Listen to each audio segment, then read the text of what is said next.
Welcome to the podcast series from the specialists at Penn Medicine. I'm Melanie Cole, and today we're exploring heart failure with preserved ejection fraction, or HFpEF. Joining me is Dr. Stuart Prenner. He's a cardiologist and an assistant professor of clinical medicine at Penn Medicine.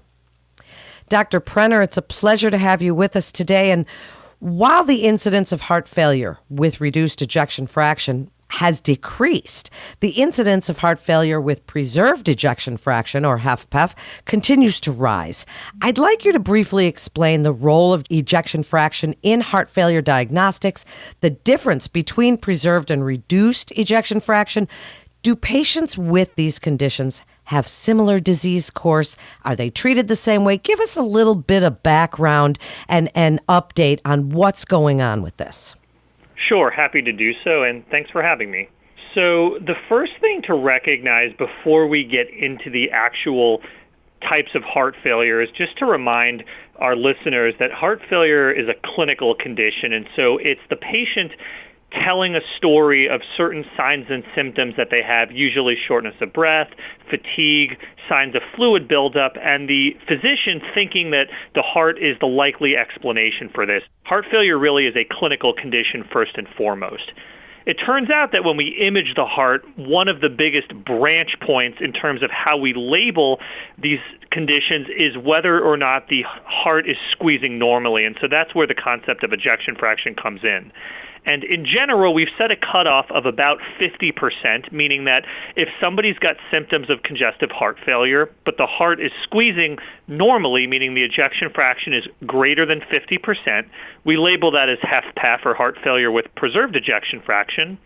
Whereas if the heart is not squeezing normally or the ejection fraction is under 50%, we label it as heart failure with reduced ejection fraction. That's an important distinction. We recognize, though, that there's some gray area. Patients with ejection fractions of between 40 and 50 are labeled as heart failure with mid-range ejection fraction, although we know from lots of clinical studies that these patients tend to behave more like reduced ejection fraction heart failure.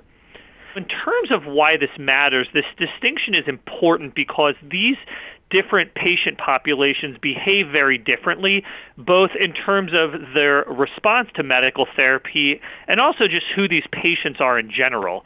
Patients with reduced ejection fraction heart failure tend to be younger. They may also have genetic causes for their heart failure that run in their family. Whereas people with heart failure with preserved ejection fraction tend to be in their late 60s and 70s. And in general, they have one or multiple common comorbidities that include obesity, diabetes, and hypertension.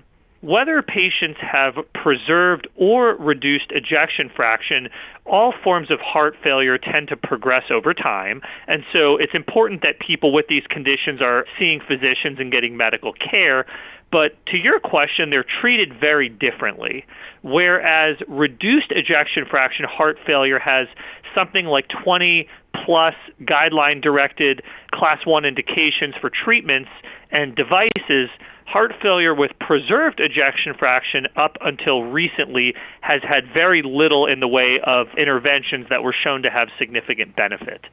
That's so interesting, Dr. Prenner. So then along that lines, HFpEF is a challenging condition to recognize and even diagnose. Are there some clinical indicators or tools for referring providers, including primary care providers, that they should be aware of when considering HFpEF? And tell us some of the diagnostic strategies that your team at Penn Medicine employs. So one of the biggest challenges about heart failure with preserved ejection fraction is that it really requires a high index of suspicion because the echocardiogram can otherwise look very normal. Unlike HFrEF, where the ejection fraction is by definition normal, it will be normal in HFpEF. So you have to look a little more deeply at the echo and also think about what the patient's telling you when you're trying to consider whether the patient has this diagnosis. We know from some studies that unlike in reduced EF heart failure, where the BNP or the natriuretic peptide levels are generally positive, particularly when people have symptoms, we know that in HFpEF, the BNP can be normal in at least a third of patients, partly because many of them are obese and also because the hearts are normal size, and so they're not sort of stretched the same way, and these patients will not secrete BNP. The other thing that can be challenging is that upwards of 30% of people will not have too much structural abnormality on their echo. So we're used to thinking that people with HFpEF always have left ventricular hypertrophy. That's often not the case. And so again, it requires a very high index of suspicion when your patients are coming to you with unexplained shortness of breath and, for example, they have never smoked. With that in mind, there are some scoring systems that are worth mentioning that can help us to recognize this condition a little more early. And one of them that I wanted to mention is called the H2FpEF score, H2FpEF. It should sound a little bit like the CHADS-2-VASC score that helps us determine when to anticoagulate patients for non-valvular AFib, in the sense that you get points for different criteria, and when you add them up, if you can get to a certain score, it tells you whether somebody with unexplained shortness of breath is likely to have HFpEF. And so you get points for high blood pressure, you get points for age over 60, you get points for atrial fibrillation, and a couple of parameters that come from a routine comprehensive resting echocardiogram. If the H2FpEF score is over 6, really even 5 to 6, the patient has a very high likelihood of having HFpEF if you sent them to the cath lab, whereas patients with scores of 1 or 2 are very unlikely to have HFpEF. What we know in general, though, is if the score is sort of in the intermediate range or high, but you want with more certainty to rule this in, most patients should be referred for exercise right heart cath. So it's important to recognize that we now have some scoring systems in place to help us recognize this condition a little earlier before people are requiring lots of diuretics. And so that's the treatment strategy that we use at Penn Medicine. I apply that template. I look very critically at the echo, not just for left ventricular hypertrophy, but also for the left atrial size, whether there are features of pulmonary hypertension that are present, and whether the diastolic dysfunction is significantly abnormal. Then I apply the scoring system, and I go from there, and I tailor the workup to each patient individually. I also am always making sure that there are not features that are consistent with what I call kind of zebras, or things that mimic HFpEF but are treated much differently. And there I'm thinking about things like hypertrophic cardiomyopathy, cardiac amyloid, and sarcoid.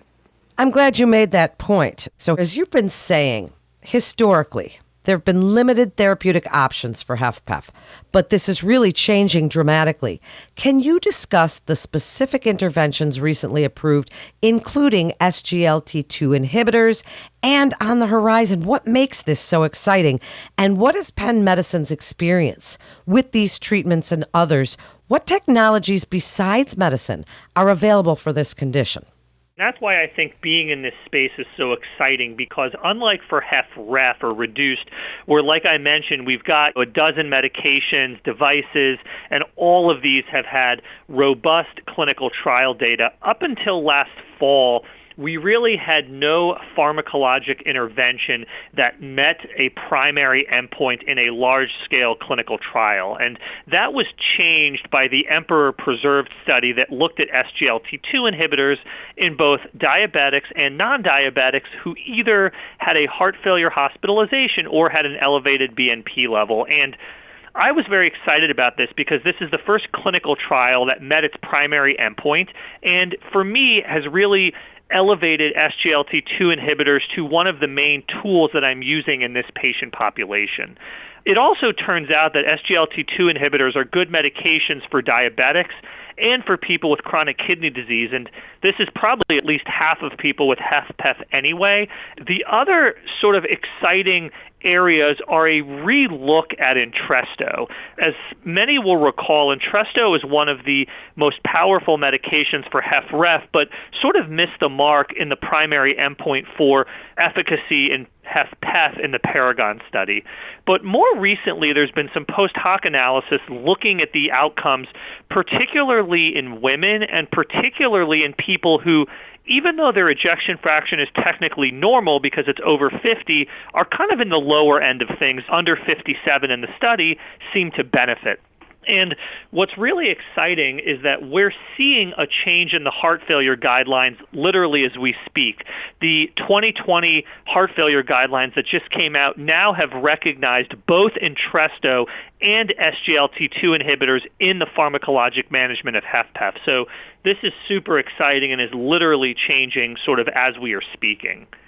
In terms of what we can offer patients beyond these medications, one of the technologies that I think has had a good evidence base and is very promising in this patient population are these implantable PA sensors. The brand name is CardioMEMS, but there are others, in which we implant through a right heart catheterization a small sensor that stays in the pulmonary artery and gives us basically longitudinal information about these patients' filling pressures. And what's really cool is that in the Champion study, we saw that this markedly reduced rehospitalization in a well-selected patient cohort. And so again, you have to select the right patient.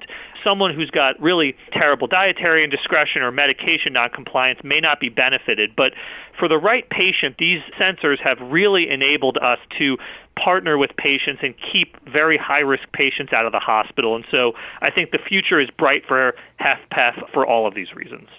I agree with you. So I'd like you, Doctor, to talk about the HFpEF program at Penn Medicine and its ability to care for these patients. As you've mentioned many different aspects of the approach to caring for these patients, what differentiates the program and how important is that multidisciplinary approach? I imagine there are many providers involved. I think the first step is to make sure that you are actually treating the right diagnosis.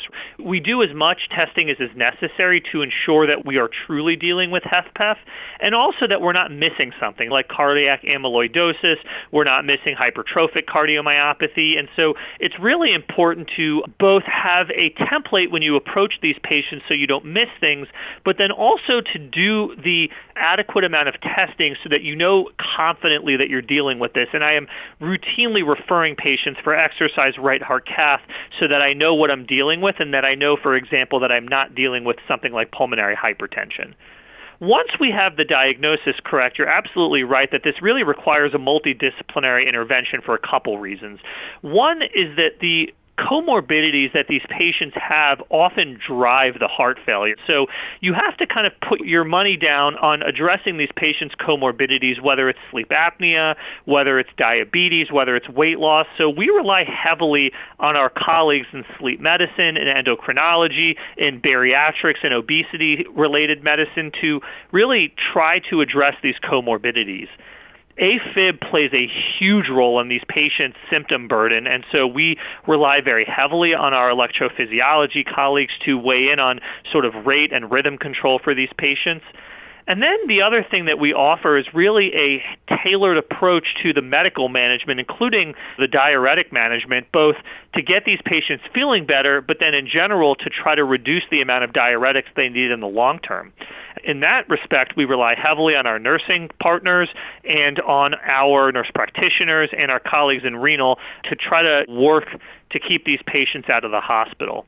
The last thing I always try to do is to figure out sort of what is making each patient's heart failure syndrome tick, because many of these patients, even though they have a common diagnosis, are coming to that for various reasons. And so that's where I sort of discuss phenotyping, where we better understand what's driving the patient's heart failure so that we can better care for them. And lastly, and I think we can't underemphasize this, like any condition where the prognosis is more poor than we'd like and where there's a paucity of drug and device interventions, we strongly encourage our patients to participate in clinical trials. And so that's another area where at Penn Medicine we can offer our patients something they can't get everywhere. And whether it's an exercise intervention, a drug intervention, or other, we really have over a dozen NIH and investigator-initiated clinical trials to offer our patients, and many of them take advantage of these and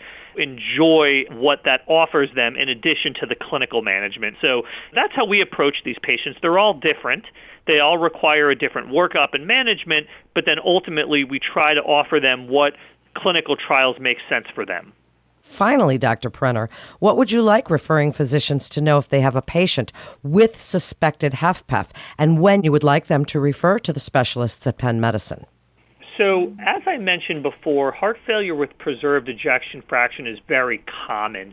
2 to 3% of the American population has congestive heart failure, and nowadays upwards of 50 to 60% of it is preserved ejection fraction, as we're getting better at treating a lot of the things that lead to people developing left ventricular dysfunction. And so this is a common form of heart failure that's only becoming more common, as you mentioned in the beginning of our discussion. And so the first thing to mention again is that people have to have a very sort of high index of suspicion for this. If you have a patient in their 60s and 70s who has unexplained shortness of breath, you should very quickly think about this diagnosis. And part of it is taking a history. The other, as I mentioned, is that, again, with the scoring systems telling us that the common risk factors for HFpEF are diabetes, high blood pressure, and obesity. If you see somebody who's short of breath with those comorbidities, you should definitely be thinking about HFpEF. In terms of when people should be referring, I think it's really for two reasons. One is if after you've applied the scoring templates and checked some blood work and gotten an echocardiogram, you're sort of not having enough evidence to convince you that this is or is not the case. You know, you're in sort of this intermediate risk. That's definitely a reason to refer, because we can do a little bit of a deeper dive and recommend the appropriate next test, which may or may not be catheterization, but maybe a stress echo or a cardiopulmonary exercise test or an MRI. So that's one reason to refer, is if you have a patient with unexplained shortness of breath and you've applied these risk scores and you're getting sort of an intermediate result, that's a good reason to refer. The other is the patient who may be carrying around this diagnosis, and it wasn't always labeled as HFpEF. It was called diastolic heart failure, or it went by other things, or just chronic volume overload. And the patient is a frequent flyer in the hospital, or they're really symptomatic, and yet when you look at them, their EF is normal and you're not sure why.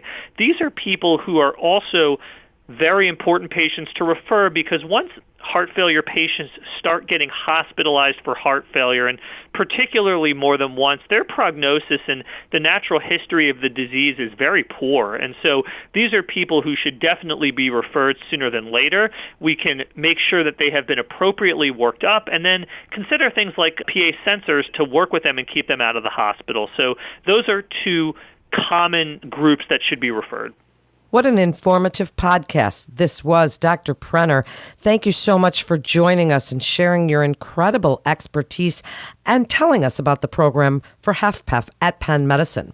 To refer your patient to Dr. Prenner at Penn Medicine, please call our 24/7 provider-only line at 877-937-7366, or you can submit your referral via our secure online referral form by visiting our website at pennmedicine.org/referyourpatient. That concludes this episode from the specialists at Penn Medicine. For updates on the latest medical advancements, breakthroughs, and research, please follow us on your social channels. I'm Melanie Cole.